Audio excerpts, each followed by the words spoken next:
Fotofobia, de Juan José Saer. A Marilyn Contardi. La frescura del sótano era como un núcleo de sombra presolar, y tenía un olor denso, mezclado, lleno de estímulos que le sirvieron para recordar olores antiguos, tan vagamente que le resultó imposible determinar de qué clase eran. Estuvo un momento indecisa en la cima de la escalera, porque todavía se sentía débil. Aspiró con fuerza, no porque le agradara, sino porque imaginó que dejándose anegar por ese olor lleno de ecos, podría comprenderlo mejor. No pasó nada, salvo las vagas reminiscencias de cosas conocidas a medias que la desconcertaron todavía más. Pero no le iba nada en ese extrañamiento, estaba perfectamente bien. Estoy perfectamente bien, pensó. Tengo únicamente debilidad. Bajó el resto de los escalones y deambuló por la penumbra fría del sótano, tanteando plácidamente en la oscuridad, sonriendo suavemente, pensando, estoy débil, esa es toda la cuestión. Y cuando se sintió llena de frescura, atravesada por esa sombra fría a la que el sol de enero no había podido ni siquiera rozar, dejó de dar esos pasos lentos y débiles por el sótano y se detuvo en medio de él, hasta que sus fríos ojos azules comenzaron a entrever los contornos confusos de los trastos amontonados. Las ratas hacían crujir la madera podrida de los muebles abandonados. Pero ella estaba bien, estoy perfectamente bien, pensaba, porque no tengo más que debilidad. Estuvo en el sótano cerca de media hora. Después subió. El sol tenía como sumergida la casa en una explosiva luz cenital, llena de destellos ardientes. Se colaba por los vidrios de la mampara que daba al patio y proyectaba unos locos, brillantes e incomprensibles dibujos sobre el piso y la mesa. Pero María Amelia se había bañado una hora antes. Acabo de bañarme por primera vez desde el sábado, pensó, con agua fría, y además acababa de dejarse penetrar por la frescura del sótano, y sentía sus propios cabellos húmedos cayendo sobre sus hombros como un chorro de agua lisa, dorada. Se miró la muñeca, a la que se ceñía la venda cuyos bordes estaban deshilachándose y cuya superficie se ennegrecía lentamente. No hizo el menor gesto. Pensó simplemente en lo tonta que era, y después fue a la heladera, sacó un durazno, lo lavó en la pileta de la cocina y lo fue comiendo con lentos mordiscones hasta que no quedó más que el carozo, duro, rojo y refractario, envuelto apenas por unos filamentos exangües de pulpa amarilla. María Amelia tiró el carozo a la basura y se lavó las manos.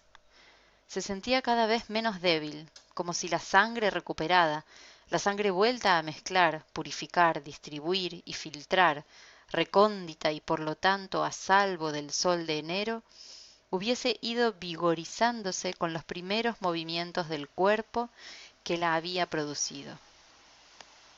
Por eso los movimientos con los que se sacó el camisón y se puso el liviano, limpio y almidonado vestido blanco de una sola pieza, apenas escotado, los gestos familiares, fueron rápidos, firmes y llenos de pericia. La luz solar no llegaba hasta el dormitorio, pero la atmósfera pesada de la habitación le desagradó y le hizo daño. Había pasado demasiados días ahí dentro. Ya no lo podía soportar. La cama estaba desarreglada y sobre la mesa de luz de su lado había remedios, vasos y una cucharita sobre la que revoloteaba una mosca. Sobre la mesa de luz del lado de Rafael no había nada, salvo un cenicero lleno de puchos y ceniza y la pequeña crónica. ¿Por qué se llevará siempre la pequeña crónica a la cama?, pensó María Amelia. Y enseguida, ahora voy a fumar el primer cigarrillo. Lo encendió en la habitación que daba al patio, rodeada por la explosiva luz cenital, y las dos primeras pitadas la marearon y la obligaron a sentarse. El tapizado marrón de la silla estaba caliente, y eso le desagradó. Pero ver los arabescos azules del humo atravesado por los rayos solares, el humo del primer cigarrillo después de todos esos días, ¿cómo he podido ser tan idiota? Era un espectáculo extraordinario, lleno de plenitud y felicidad.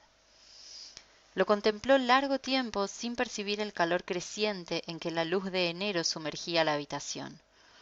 Su frente comenzó a brillar. No lo percibió tampoco. Estaba ocupada pensando en que la sangre se renovaba continuamente y en lo misterioso que era todo eso, ese trabajo extrasolar en las grutas oscuras y frías de su parte interna, hasta tal punto que apagó mecánicamente el cigarrillo contra un cenicero y los arabescos del humo azul que contemplaba absorta, con los ojos muy abiertos, se desvanecieron sin que ella lo advirtiera, de un modo terriblemente lento. Se miró varias veces en el largo espejo del ropero, peinándose el agua lisa del pelo y alisándose una y otra vez el vestido blanco, mirándose de frente y de costado. Por primera vez le produjo disgusto la venda sucia y deshilachada, cuyo aspecto contrastaba de un modo excesivo con la blancura del vestido. Se la hubiese arrancado, pero se sentía demasiado plácida y tranquila como para cometer un acto tan indebido y violento. Se demoró recogiendo una a una las cosas que fue guardando en la gran cartera de esterilla que hacía juego con sus sandalias. Puso dinero, llaves, cigarrillos, fósforos, papel higiénico. Pasó por la biblioteca y se detuvo un largo rato frente a los libros alineados, sin mirar ninguno en especial, hasta que vio de golpe el lomo gris de Madame Bovary y lo sacó del estante. Después pensó que no iba a leerlo, que no iba a hacer lo mismo que Rafael con su pequeña crónica, y lo dejó otra vez en su lugar. Tuvo suerte porque no vio las manchas húmedas que se le habían formado en las axilas, pero cuando salió a la calle los primeros destellos del sol la cegaron. Es que estoy demasiado débil, pensó, cerrando la puerta de calle con llave. Era justo el mediodía. El barrio estaba completamente desierto. Las dos interminables hileras de casas de una o dos plantas, separadas entre sí por la calle empedrada, no proyectaban ninguna sombra. Cuando empezó a caminar por la vereda de baldosas grises, un gris descolorido y calcinado, María Amelia no oyó más que el chasquido de sus sandalias y el golpeteo opaco de la cartera de esterilla que colgaba del brazo contra el costado de su muslo derecho. La sombra que proyectaba su cuerpo sobre las baldosas era informe y contrahecha, debido a la posición del sol. Había demasiado silencio para su gusto, pero cuando llegó a la primera esquina y un automóvil blanco que refulgía hizo sonar 2 veces la bocina, pensó que al fin de cuentas el silencio no estaba del todo mal, y que cuando llegara al centro, si es que llegaba, porque su caminata no se regía por ningún plan determinado, salvo el de salir de su casa después de tantos días, ahora que Rafael se había atrevido a dejarla sola para viajar a Rosario, cosa de arreglar de una vez por todas la cuestión del concierto. Si es que llegaba, iba a tener ruido y movimiento de sobra. No soplaba brisa de ninguna clase, salvo el de su cuerpo, que atravesaba el pesado aire caliente, no se percibía el menor movimiento. Comenzó a sentir con nitidez el ritmo que se apoderaba de sus miembros, de sus piernas, de sus brazos y de su cabeza, como si la sangre estuviese marcando desde dentro, con precisión y regularidad, cada uno de sus movimientos. Le pareció que nunca se había sentido tan bien desde hacía mucho tiempo. Recién ahora que ese ritmo se había apoderado de ella, se daba cuenta de lo tonta que había sido, del desprecio de sí misma con que había actuado, que sabía ella cuántas cosas más. Ahora en el borde del labio superior se le estaban acumulando unas gotitas de sudor, en el borde del labio duro y reseco. Se pasó el dorso del dedo índice y después se secó el dedo con la yema del pulgar. ¡Qué humedad! ¡Qué terrible!, pensó. Los relumbrones del vestido blanco de lino crudo, limpio y quebradizo, hubiesen podido cegar al que lo contemplara, si es que hubiese habido alguien para contemplarlo. Pero no había nadie. La ciudad era como un corredor vacío, cuyo techo de porcelana hubiese comenzado a arder. María Amelia cruzó de vereda, pisando con las sandalias de esterilla su sombra contrahecha por la dirección de la luz. Las fachadas de las casas dispuestas en esas 2 largas hileras de colores claros, blancas la mayoría, condensaban el áspero resplandor. Sobre los techos, las antenas de televisión, nítidas y complejas, aparecían como negreadas por el contraste con la luz solar. Sus siluetas parecían nimbadas por un resplandor transparente. María Amelia se puso la palma de la mano sobre la coronilla de la cabeza, sonriendo, como si con ese gesto se estuviese diciendo a sí misma que ella ya conocía la furia de ese sol de enero, pero que se sentía invulnerable, hasta tal punto que se burlaba de él, simulando protegerse la cabeza con la mano.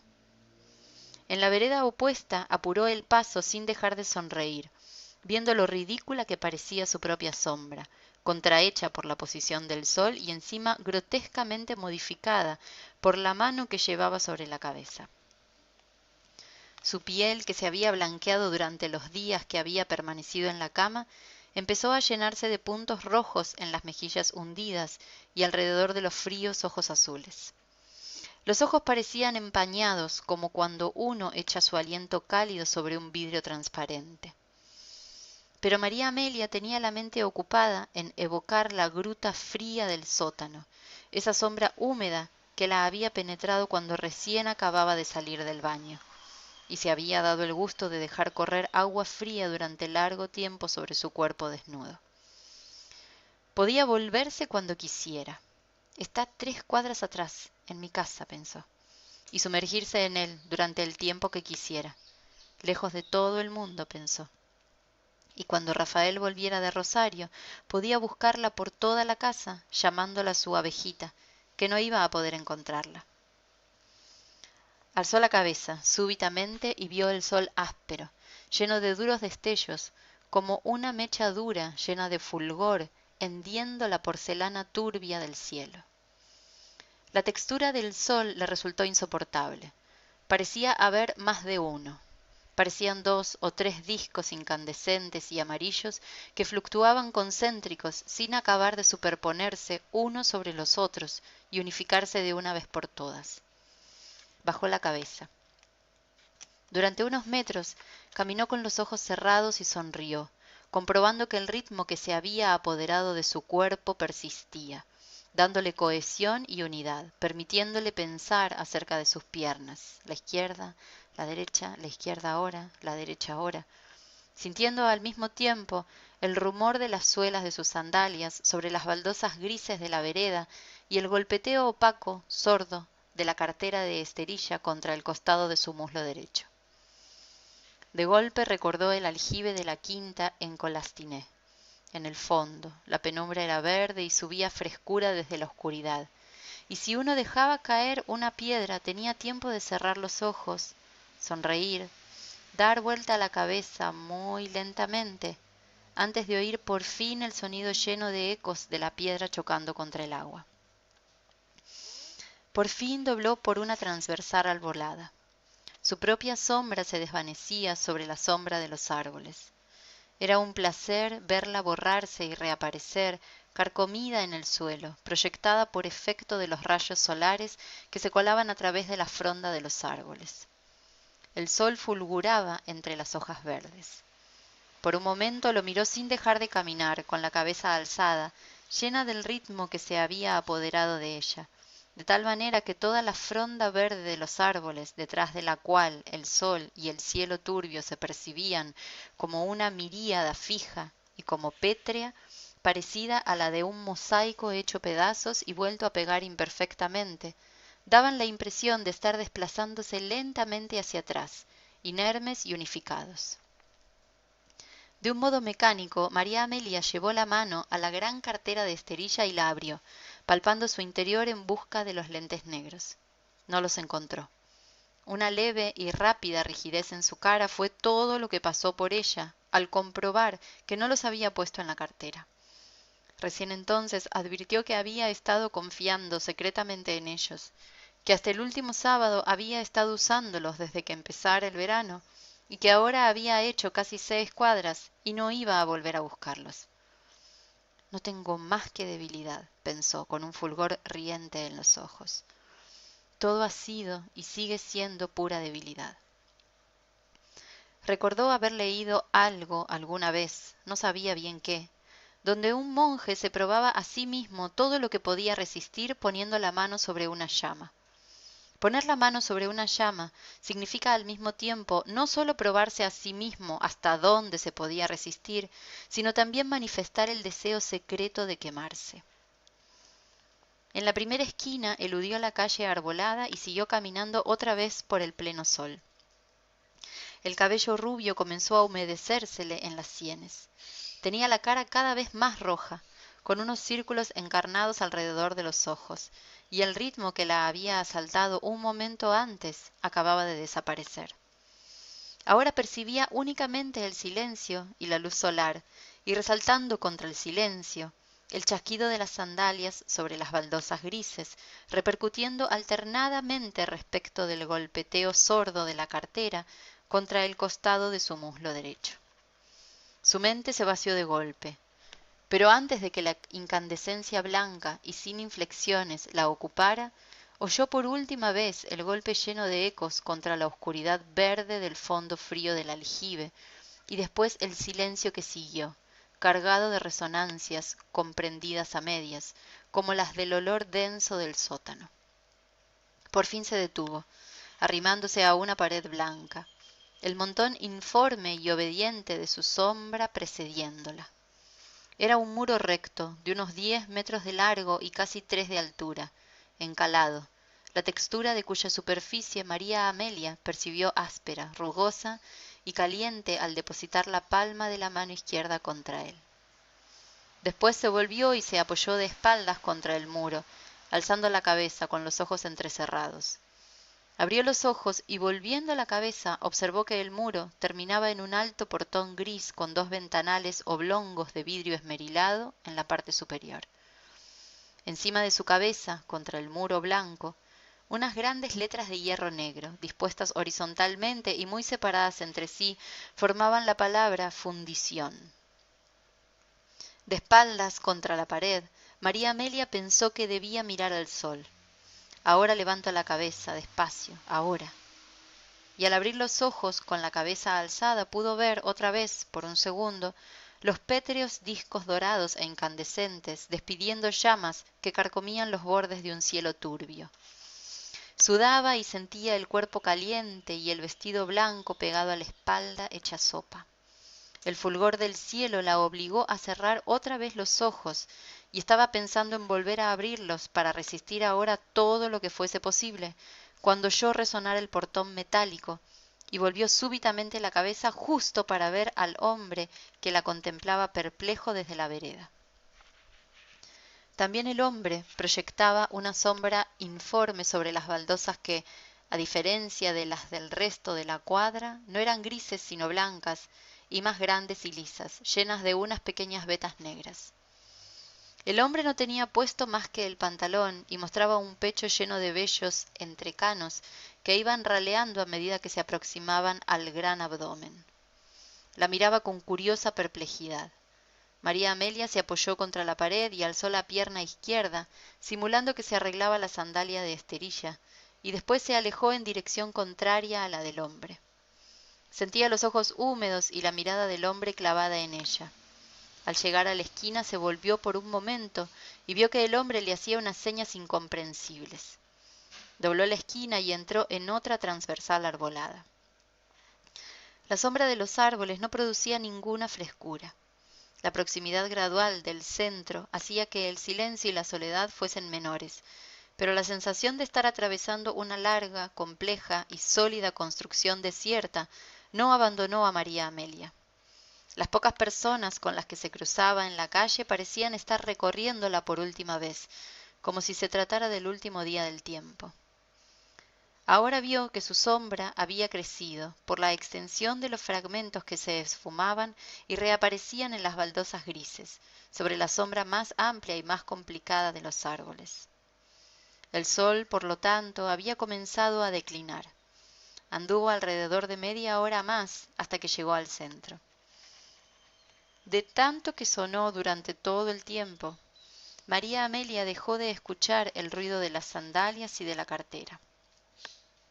Cuando estuvo en pleno centro, su paso se hizo más lento, y llevaba la muñeca de la mano izquierda, sostenida con la mano derecha, a la altura del vientre. Con la yema del pulgar de la mano derecha acariciaba continuamente el borde deshilachado y sucio de la venda.